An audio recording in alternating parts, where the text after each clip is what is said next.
El Valle de los Reyes. El mayor tesoro oculto que conoce el hombre.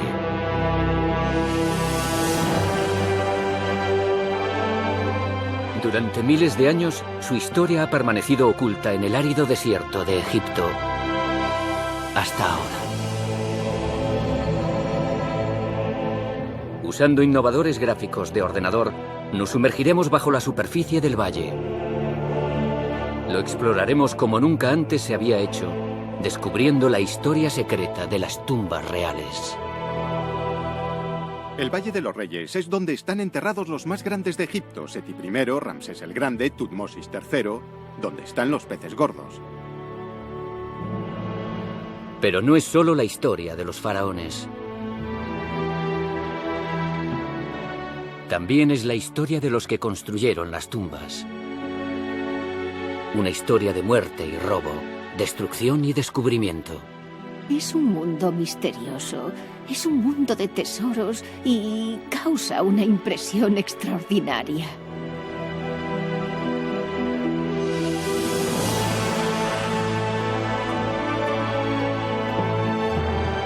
$3.500 años después de su creación, el valle nos cuenta una historia única.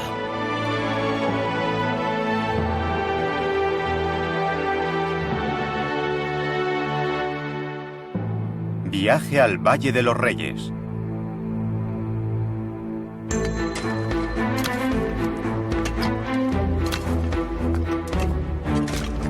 Egipto, 1 de noviembre de 1922. Los trabajadores excavan en el Valle de los Reyes. Pero no saben que a 9 metros de profundidad hay más oro del que podrían imaginar. Horadada en la dura caliza se encuentra la tumba de un faraón. Sus cámaras están llenas de tesoros. Al fondo de la cámara mortuoria está el cuerpo del faraón muerto, Tutankamón. Su tumba es una prueba irrefutable de que hace 3.500 años, esta zona del desierto estaba llena de los tesoros más valiosos de la Tierra. Estos son los acantilados más áridos que existen. Bajo ellos están algunos de los tesoros arqueológicos más increíbles que se puedan encontrar. Es decir, mirad esta zona. La tumba de Amenofis II, la tumba de Horemheb, la tumba de Ramsés VI, y a ese lado se puede ver, justo en medio, la tumba de Tutankamón. 62 tumbas en el Valle de los Reyes, la mayoría de las cuales no contienen tesoros necesariamente, pero sí contienen información. A muchos metros bajo la superficie, el valle está lleno de tumbas. Muchas pertenecieron a emperadores más importantes que Tutankamón. Todo el mundo conoce el tesoro de Tutankamón, la máscara de oro, las joyas. Fue un faraón menor. Imaginad lo que había en una tumba de alguien como Seti I, una tumba grande de verdad. Eso es un verdadero tesoro, más o menos 10 veces el de Tutankamón.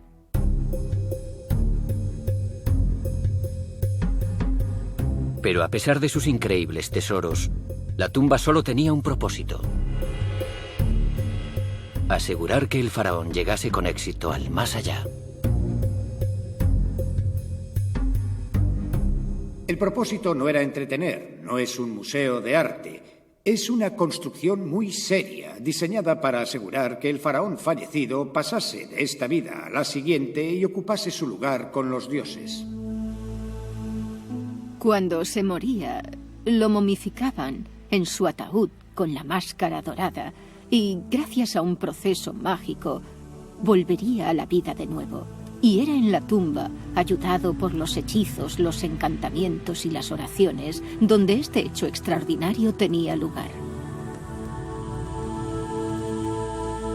La tumba era casi más importante que el palacio. Ocupaban el palacio durante la vida. La tumba era para siempre.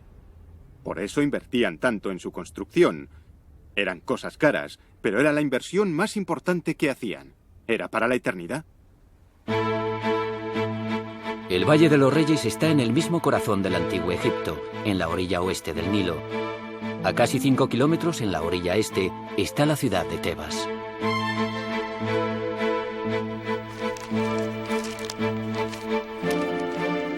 Esta fue la capital de Egipto y el hogar de la corte real durante su época dorada. Todos los ricos tenían que construir sus tumbas en el valle que estaba en Tebas. Era el centro del mundo conocido. Inmensamente sofisticado, inmensamente rico.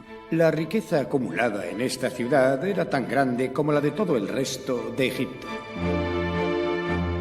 Pero en 1279 a.C., el dolor llegó a la ciudad. El faraón Seti I había muerto. Fue uno de los gobernantes más populares que había conocido la ciudad. Su momificación podía comenzar. Los egipcios momificaban el cuerpo porque creían en la resurrección. Ellos creían que el faraón literalmente se levantaría e iría al otro mundo. Tenían que preservar el cuerpo, lo necesitaría. Según los textos antiguos, la momificación debía durar exactamente 70 días. Era un proceso complicado y desagradable. La clave de la momificación era deshidratar el cuerpo. Te deshaces de la humedad y el cuerpo se preserva. Una de las cosas que tenían que hacer era sacar los órganos internos porque estaban muy húmedos, y lo hacían con un cuchillo de cristal volcánico, porque su filo es como el de un escalpelo. Pero mientras lo preparaban cuidadosamente para la otra vida, los momificadores reales no tenían ni idea de lo turbulentos que serían los años venideros para su faraón muerto.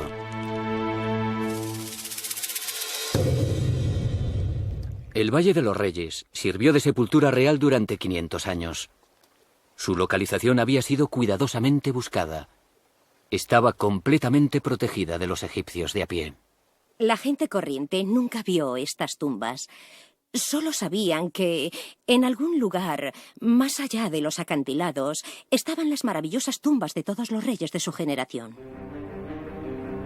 Las tumbas debían ser inaccesibles. Con la vida eterna de los faraones en juego, no se podían correr riesgos. Se dotó al Valle de los Reyes de estrictas medidas de seguridad.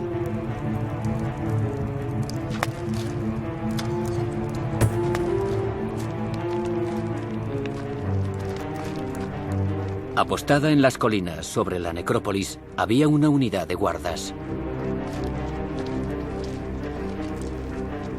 La forma del valle facilitó la vigilancia de todas las tumbas. Está rodeado por pronunciados acantilados. Si colocas guardas en las cimas de esos acantilados, tendrán una vista perfecta de todo el valle. Coloca 5 guardas en cada puesto de vigilancia del perímetro y tendrás un centinela a las 24 horas que detectará cualquier movimiento en el valle. Los guardas de la necrópolis hacían guardias de varios días acampados en los acantilados, protegiendo el valle de los intrusos. Si te cogían y se suponía que no debías estar allí, te jugabas la vida. Y cuando descubrían lo que estabas haciendo allí, bueno, no me gustaría estar en tu lugar.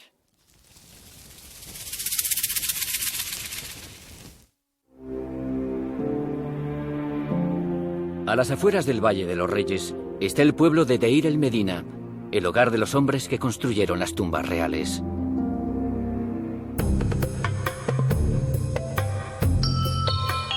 De sus ruinas se han desenterrado los detalles más íntimos de la vida del pueblo. Sabemos a quién acusaron de robar algo. Sabemos quién pedía más pollo con la comida. E incluso sabemos que fulanito se peleó con menganito por su mujer. Sabemos todo esto porque los lugareños lo anotaban en los restos de piedra del Valle de los Reyes.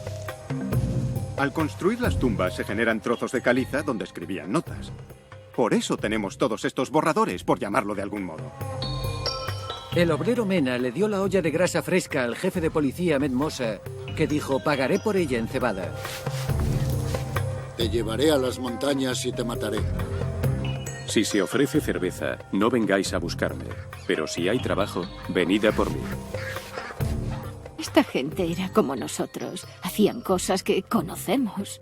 Los reconocemos como si fuesen hermanos y hermanas. Pero estos ciudadanos eran distintos de otros egipcios en un aspecto.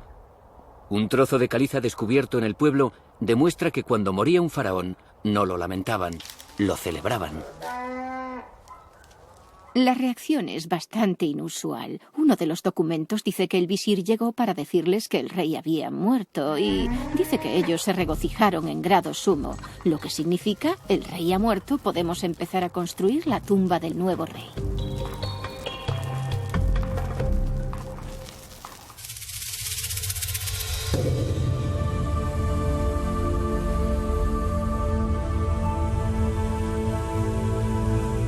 Tras la muerte de Seti, destripar y momificar su cuerpo llevaría 70 días. Pero el trabajo en su tumba había comenzado 15 años antes, cuando llegó al trono. Para los arquitectos reales, la primera decisión para la construcción de su tumba había sido crucial. ¿Dónde colocar la entrada de la tumba? Fue una decisión llena de dudas, ya que los arquitectos trabajaban a ciegas. A la hora de excavar una tumba, no podían estar seguros de que no hubiese ya otra tumba en la zona. De hecho, hay 5 ejemplos en el valle en los que al excavar la tumba, o bien fueron contra una tumba anterior o se dieron cuenta tarde, con lo que tuvieron que girar bruscamente e ir en otra dirección para evitar chocar contra ella. El riesgo de colisión podría explicar por qué el trazado de las tumbas cambió con los siglos. Las primeras tumbas tenían forma de L, pero tras varias generaciones este diseño se desechó. En su lugar, las tumbas iban en línea recta. En un valle masificado, las tumbas rectas ocupaban menos espacio.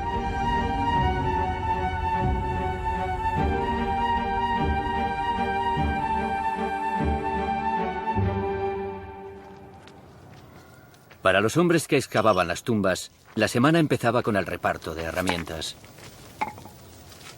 Los escribas anotaban las herramientas de cobre utilizadas. En el antiguo Egipto, el cobre era tan valioso que cada cincel valía mucho más que la paga de un mes. Llevaban buena cuenta de quién tenía cobre. Y al principio de la semana pesaban los cinceles. Los pesaban y al final de la semana volvían a pesarlos para asegurarse de que no recortaban cobre para venderlo. Con unas herramientas tan básicas en la mano, la excavación se basaba en el poder muscular. Para los que picaban la pared de roca, las condiciones eran duras. Imaginad el polvo asfixiando en el aire, una humedad del 95%, una temperatura casi insoportable, piedras cayendo encima y, cómo no, un capataz que va a sacar un día de trabajo completo cueste lo que cueste.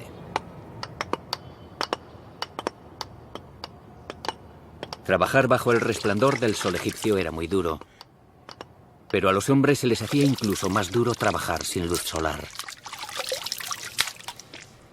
No hay luz cuando se entra en la montaña, así que hay que buscar luz de algún tipo. Y lo que tenían eran lámparas de aceite.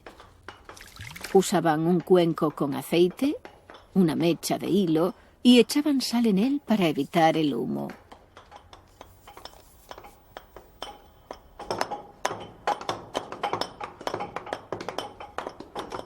Cuanto más profundizaban los canteros en la montaña, más difícil les resultaba orientarse. Excavar una tumba es como excavar una mina. Es muy difícil mantener la orientación, se tiende a virar a la izquierda o a la derecha, es difícil mantener una dirección horizontal.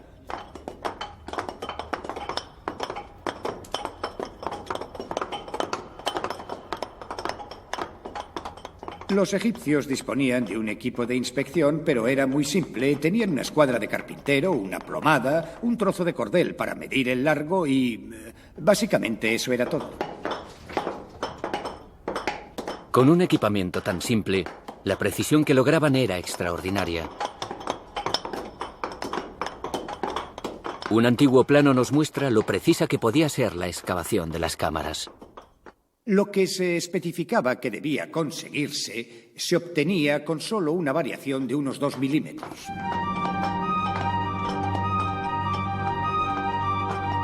A medida que progresaba la excavación, Los obreros debían estar alerta sobre el tipo de roca que excavaban.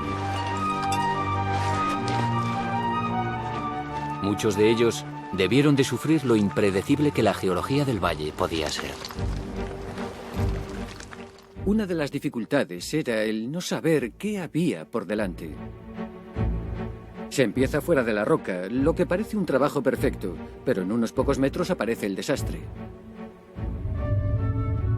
Solo la capa superior del valle, la caliza, es buena para la construcción de tumbas. Lo peor para los canteros era toparse con la suave y frágil capa de esquisto. Si llegaban demasiado lejos, debían abandonar la obra. Décadas de trabajo perdidas.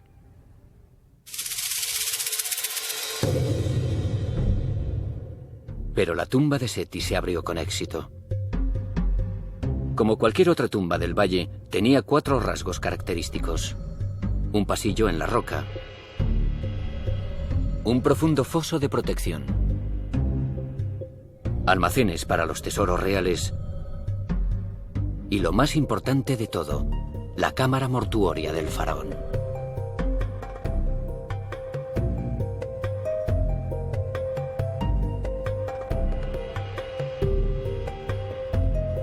Pero la tumba de un faraón no estaba lista cuando se terminaba la excavación. Faltaban las pinturas que cubrían las paredes de la tumba.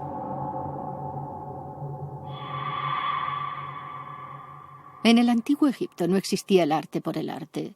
Los trabajadores del Valle de los Reyes no solo producían bonitas pinturas, proporcionaban los medios para que el rey volviese a la vida de nuevo. Los textos y escenas de las paredes eran hechizos mágicos para ayudar al rey muerto en su camino a la otra vida.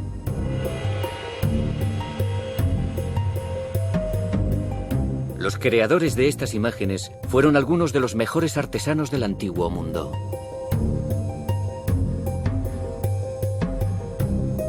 Su trabajo en la tumba podía durar años. Pero tras la muerte de Seti, los artesanos se vieron acuciados en su trabajo. Solo tenían 70 días para terminar antes del entierro. Una vez pasados los 70 días, se acabó. Se celebraba el funeral y la tumba tenía que cerrarse para siempre. Los primeros dibujantes hacían un diseño tosco de lo que se iba a incluir, indicando los jeroglíficos, los dibujos y su posición. Más tarde, sus superiores corregían con tinta negra esas figuras, dándoles las proporciones precisas y el tamaño adecuado, asegurándose de que el trazo era estéticamente agradable. También comprobaban los errores de escritura y las omisiones. Aquí, según parece, al primer escriba que trabajaba con tinta roja se le olvidó una columna de texto. El siguiente escriba tuvo que mover estas figuras a la derecha y añadir lo que el escriba anterior había olvidado. Esto era muy importante no solamente por la apariencia estética, sino porque estos eran los textos diseñados para asegurar que el faraón viajase seguro de esta vida a la siguiente. Un error de escritura y le habrían dado el destino equivocado, a saber dónde acabaría.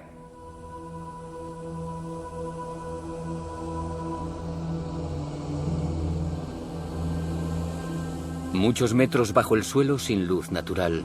Pintar los muros no era tarea fácil. Imaginaoslos con un pincel en una mano, la lámpara de aceite en la otra y bizqueando la vista para aplicar la pintura. Debió de ser algo muy difícil de hacer, pero la calidad del trabajo es maravillosa. Se muestra cada detalle de su amplio collar, los detalles de su cara, la sutil modelación de los labios aquí y el increíble detalle en la oreja y la nariz. Esto lleva mucho tiempo, incluso siendo un artesano con mucha experiencia. Los personajes que aparecen en los muros de una tumba pueden resultar raros. Hay criaturas extrañas que habitan en el mundo subterráneo. Seres sobrenaturales, casi extraterrestres. Hay serpientes personificadas. Hay un dragón, mitad hipopótamo, mitad cocodrilo. O alguien que tiene una cabeza increíblemente enorme. Es un extraño y divertido personaje. Terminada la pintura, faltaba el último y más importante de los componentes: el sarcófago. Era el ataúd donde el faraón descansaría para siempre. Esculpido en un bloque de granito o de cuarcita, un sarcófago real podía pesar hasta 10 toneladas. Con el sarcófago en su sitio, la tumba estaba completa. Lo que había comenzado como una excavación en la roca desnuda, se había convertido en un lujoso vehículo para transportar al fallecido a la otra vida. Ahora ya estaba listo para su real pasajero, la momia del faraón.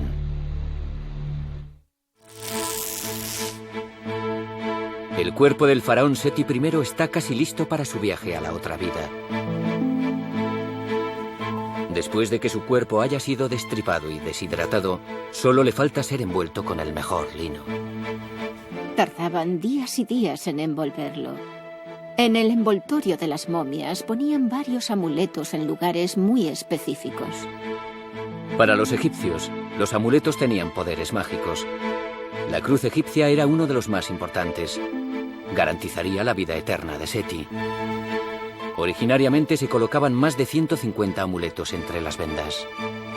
Había unos escalones de piedra para poder llegar hasta el cielo. Había un pequeñísimo reposacabezas para que la cabeza del rey siempre estuviese erguida. Increíblemente, más de 3000 años después de su muerte, el cuerpo momificado de Seti sigue con nosotros. Se descubrió a finales del siglo XIX y está expuesto en el Museo de El Cairo. En cierto sentido, la momia ha engañado a la muerte. Bueno, lo hicieron los embalsamadores, querían darle la inmortalidad y lo lograron. Esto es lo mejor en momificación. Es la máxima expresión del embalsamamiento.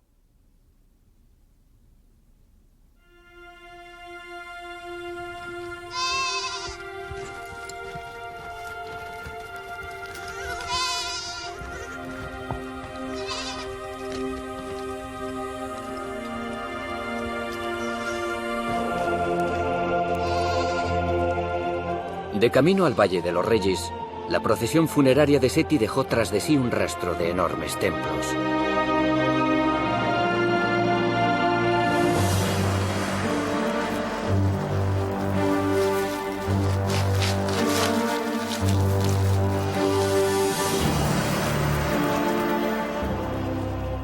La procesión por el funeral del rey debió de haber sido un acontecimiento increíble. El ataúd era un objeto pesado y lo tuvieron que portear durante kilómetros.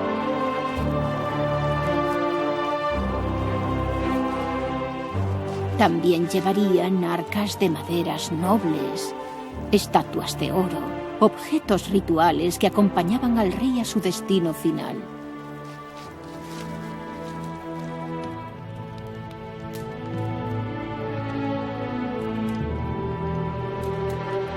Finalmente, Seti I fue conducido a su tumba, situada en la profundidad del valle.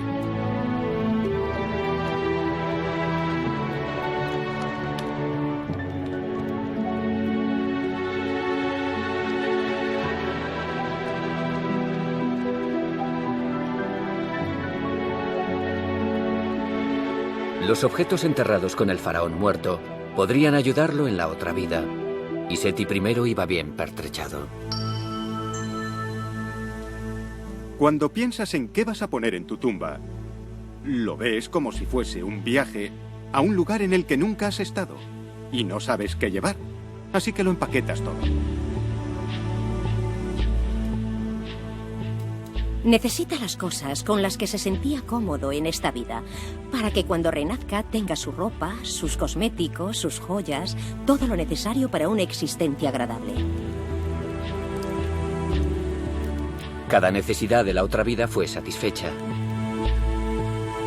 El faraón podría estar muerto, pero seguiría teniendo apetito en el otro mundo. Siempre tendría pan y cerveza. También tendría vino por ser un rey. Y si era abstemio, habría zumo de tamarindo u otros deliciosos zumos para poder refrescarse. El menú era fantástico. El faraón incluso tenía un ejército de sirvientes a mano, los Ushapti. La idea era que el siguiente mundo sería como este, por lo que habría trabajo. Pero ¿quién quiere trabajar? Por eso había pequeñas estatuas de sirvientes que cobrarían vida para servirlo y hacer el trabajo por él. Cada Ushapti tenía escrito un conjuro. Si me llamas, aquí estoy. Responderé. Acababan teniendo 400 o 450 Ushaptis en la tumba. Todos perfectamente embalados en una caja Ushapti y cada uno de ellos cuidaría de él.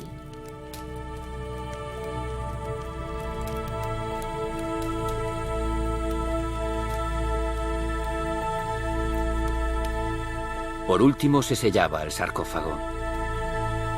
Rodeado de sus tesoros, Seti I podía esperar la eternidad en el paraíso.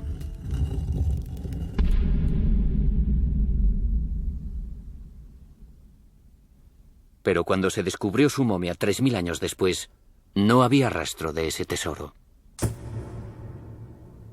Las radiografías revelan que todo lo que queda de su vasta fortuna es un amuleto de oro colocado entre sus vendas.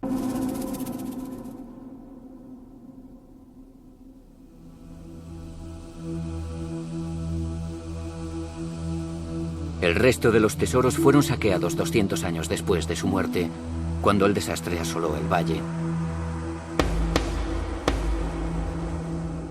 Algunos de sus habitantes iban a despertarse de una forma molesta.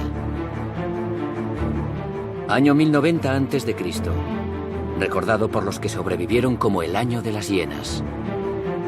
La hambruna se apoderó del mismo corazón del imperio. El año de las hienas se recuerda como un año terrible porque hubo muchísimos trastornos en Egipto. La economía se tambaleó, hubo incursiones enemigas desde el desierto y la corona no parecía ser capaz de mantener al país unido. Con el colapso de la economía, los crímenes aumentaron. Aparecieron ladrones de tumbas profesionales que se enfrentaron con inteligencia a los guardas de la necrópolis.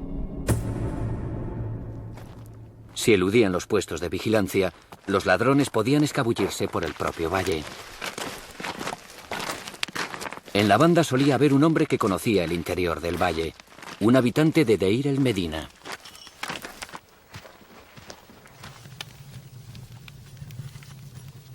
Los ladrones no forzaban la puerta principal. El sello real roto sería perceptible en la siguiente inspección. En su lugar, entraban en las tumbas desde arriba. Los ladrones son iguales en todas partes. No les importa correr riesgos si el botín es lo bastante bueno. Y la tumba de alguien como Seti I no ofrecía ninguna duda.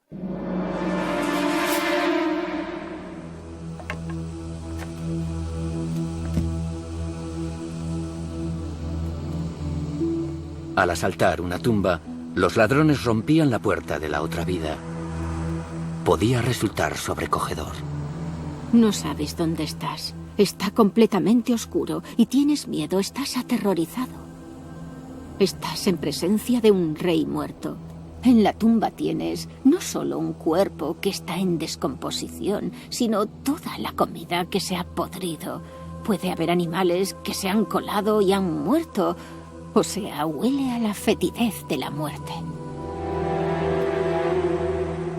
En la profundidad de la tumba, los intrusos se toparían con los guardianes de la cámara mortuoria.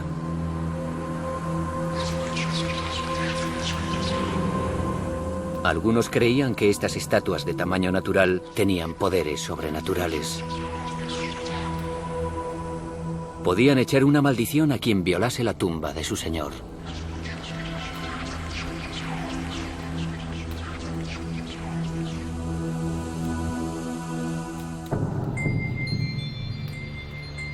Ya en la cámara real, los ladrones encuentran lo que buscan. Oro. Había oro por todas partes. Los egiptólogos solo pueden especular sobre la cantidad que contenía la tumba. He oído varias suposiciones que van desde 1/4 de tonelada de oro a 100 toneladas de oro. Pero este metal era difícil de obtener. Mucho estaba incrustado en objetos de madera. y la mayor parte estaba dentro del pesado sarcófago del rey.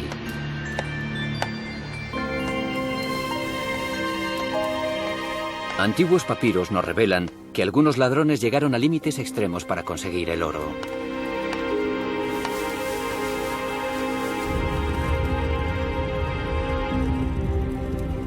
Incendiaron la tumba.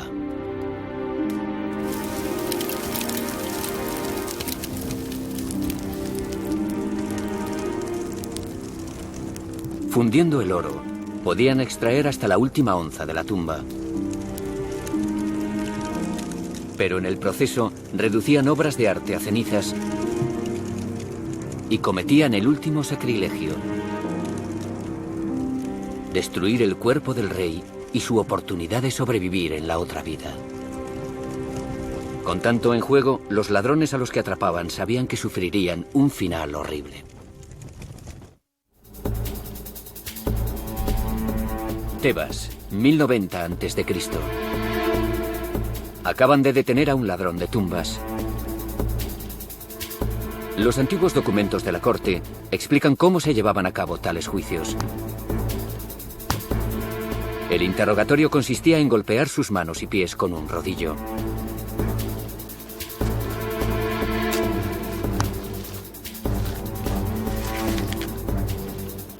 El delito era considerado tan importante que incluso asistía el faraón. Los informes muestran cómo un prisionero no soportó la tortura. Deteneos, hablaré. Cogimos el ataúd y prendimos fuego a la tumba.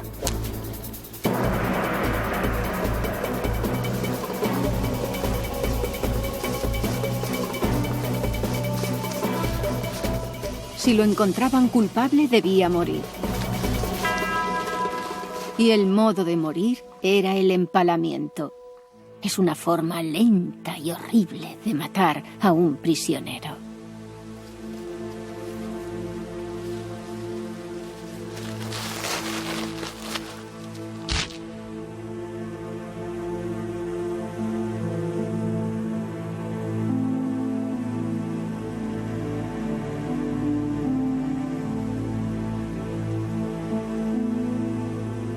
El año de las hienas marcó un momento decisivo. El valle ya no era un lugar de descanso seguro.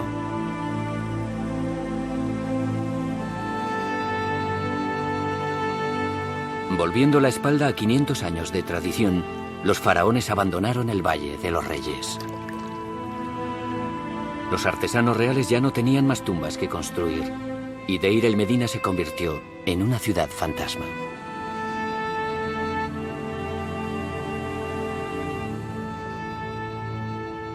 Los sacerdotes vinieron al valle para abrir las tumbas reales que encontraron. La mayoría de las momias se trasladaron a una pequeña cueva a las afueras del valle, donde no se le ocurriría mirar a ningún ladrón. Durante 1000 años, el valle había sido sagrado y silencioso, pero no lo sería por más tiempo. Egipto fue invadido por ejércitos extranjeros. Los asirios en el 670 a.C., después los griegos, y finalmente los romanos. Tras los ejércitos, llegaron legiones de turistas ansiosos por visitar el legendario valle. Era extraordinario visitar el Valle de los Reyes. Era un viaje muy largo y cuando iban al valle, querían constatar su visita. Y lo hacían dejando miles de grafitis en las paredes prístinas. Yo, Telestrios de Alejandría, he visto con mis propios ojos el trabajo de estas tumbas de increíble horror. Y he pasado en ellas un precioso día. Nosotros, yasios y sonesios, vimos 6 de estas tumbas y nos impresionaron sobremanera. Mi corazón quedó encantado por lo que vio, por eso escribí esto. Marcus Leitus estuvo aquí. Pero el daño infligido por los antiguos visitantes no era nada comparado con el causado por las fuerzas de la naturaleza.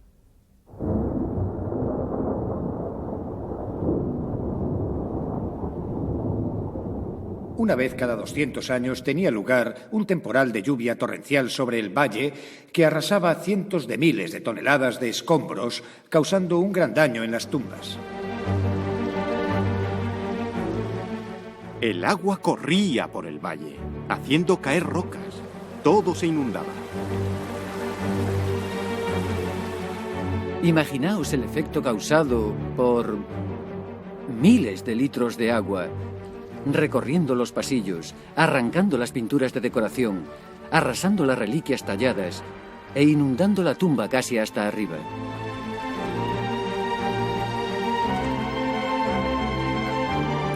Algunas tormentas podían ser tan fuertes que el valle se transformaba en un lago.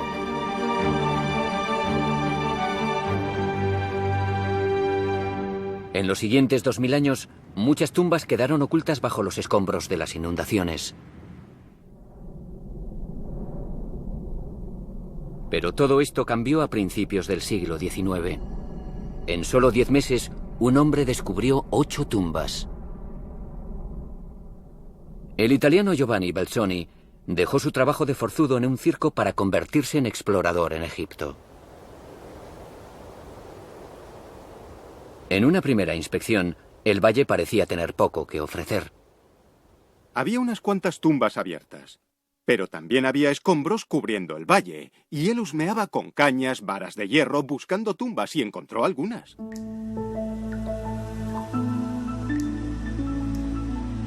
...16 de octubre de 1817. Belzoni hace un hallazgo increíble. La tumba de Seti I, que había sido enterrado 3000 años antes.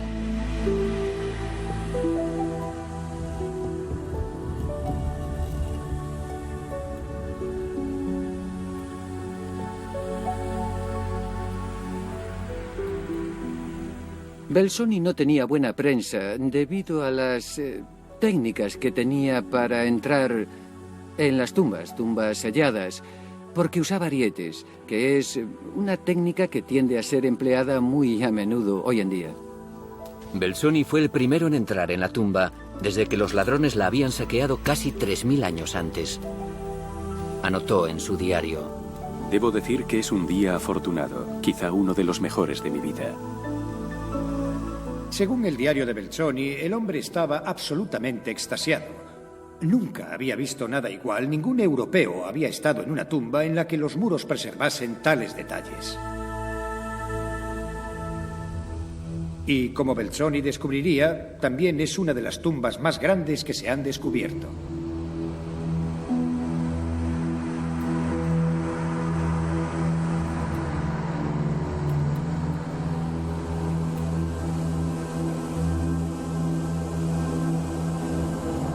La tumba de Seti se extendía más de 100 metros en roca maciza.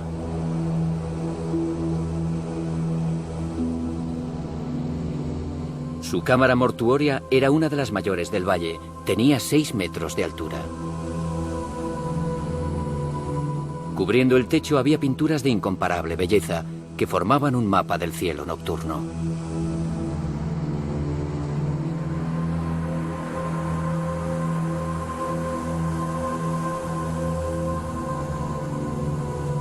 Los antiguos ladrones la habían despojado de todo su oro y objetos preciosos.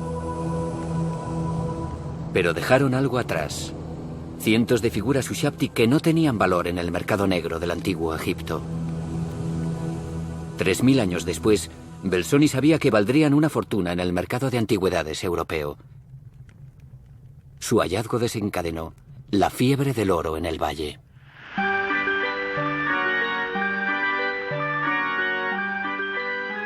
A finales del siglo XIX, excavar en el valle era libre.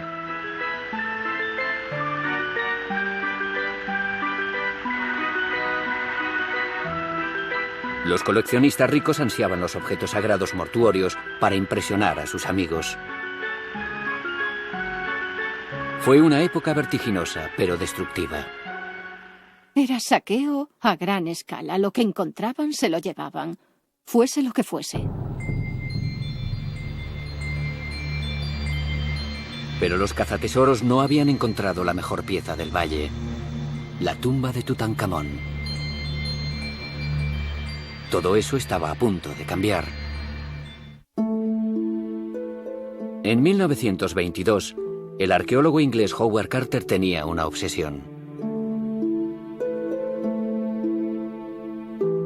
Tras años de búsqueda en el Valle de los Reyes, estaba convencido de que todavía quedaba una tumba por descubrir. Pero durante 7 años, Carter había descubierto muy poco.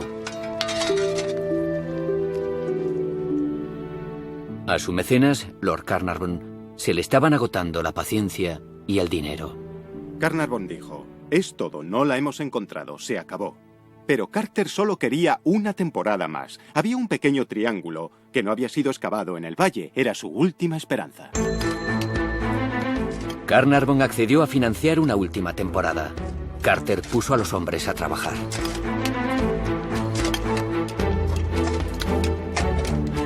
En unos días desenterraron un escalón, seguido de 15 más. Después apareció algo que ningún arqueólogo había visto antes. A 9 metros de profundidad estaba la entrada a una tumba con el sello real intacto. Detrás esperaba un premio mayor de lo que Carter hubiese imaginado. La tumba de Tutankamón.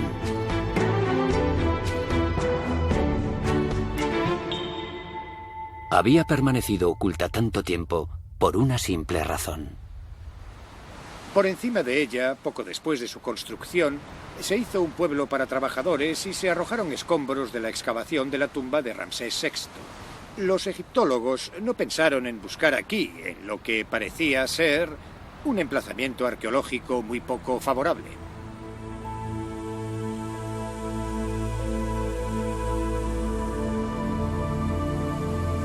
La tumba de Tutankamón contenía 5.000 tesoros de un valor incalculable.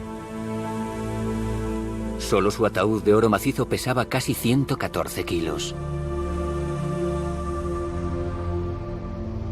Pero Carter, a diferencia de muchos de sus predecesores, no tenía prisa por llevarse los objetos. Carter era un verdadero excavador. Ese hombre no fue un simple cazatesoros que tuvo suerte, sabía lo que hacía.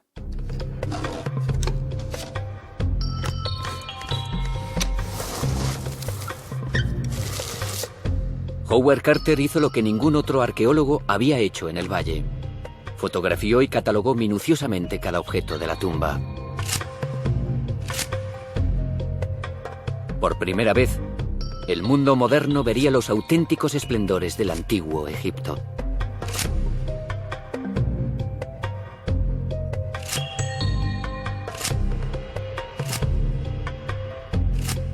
Los tesoros se trasladaron al Museo de El Cairo, donde todavía permanecen hoy en día.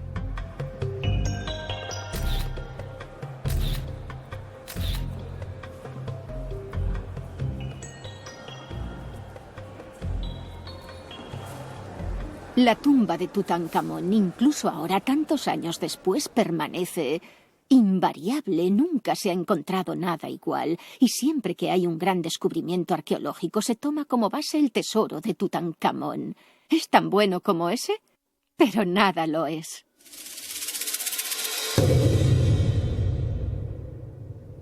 No se encontraron tumbas nuevas desde la de Tutankamón. Pero recientemente se ha hecho otro gran descubrimiento en el valle. En 1995 se estaba limpiando de escombros lo que parecía una tumba menor conocida como KV5. Durante miles de años se pensó que esta tumba tenía solo 6 cámaras. Al abrir una entrada se descubrió algo increíble.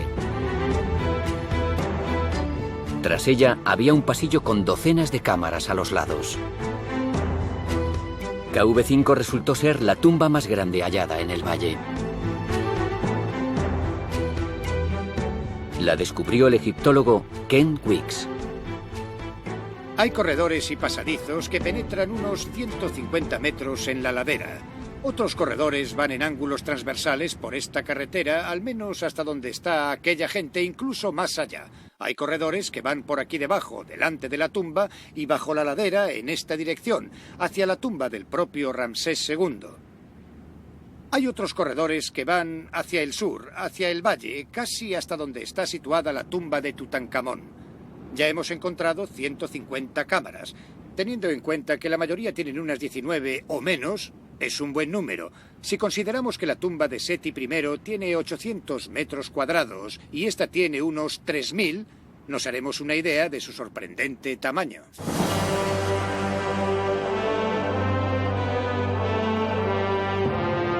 El futuro del valle es incierto, pero la posibilidad de nuevos descubrimientos continúa atrayendo a los expertos. Nadie sabe qué tesoros quedan todavía bajo la roca. Muchos pensaban que el Valle de los Reyes estaba acabado. Belzoni dijo, ya está, lo encontré todo. Y entonces llegó Carter y encontró a Tutankamón. Después llegó Ken Weeks y encontró la KV-5.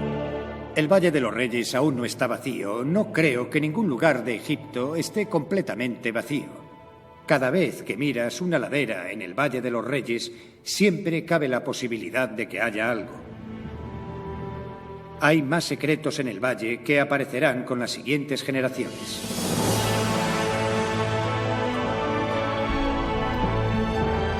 El Valle de los Reyes continuará atrayendo a arqueólogos de todo el mundo. Si todavía hay una tumba real escondida en el valle, será solo cuestión de tiempo que salga a la luz.